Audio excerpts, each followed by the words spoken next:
سامانه کانال فریدا میدیا. دیگر به هیچ کس نمیگویم که تو دنیای من هستی. زیرا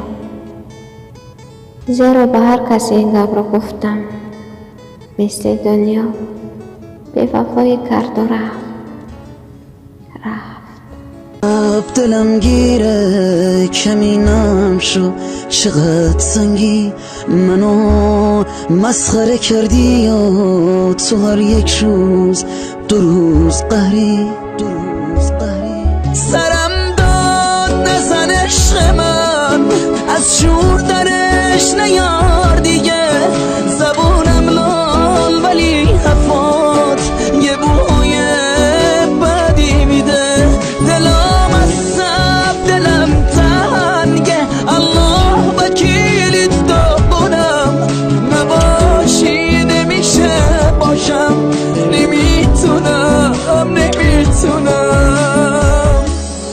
سرم درد میکنه واسط، نگاه کن درد سرینه منو دنیا زد عشقم، بیا و تو نزن دیگه. مامان من خوشم امشب، مامان با اون خوش حالم، چقدر بی اون غم انگیزه این جمله دوست دارم، انقدر دور تو گشتم که یه دور گرد ازم ساختی، چی میشد اگه از قلبت منو بیرون نمینداختی.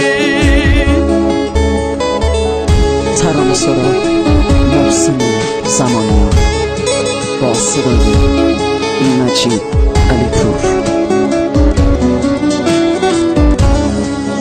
دلم از سب دلم گیره، جلو چشمام داری میری، دلم خوش بود دم رفتن، یه دست باسم تکون میدی.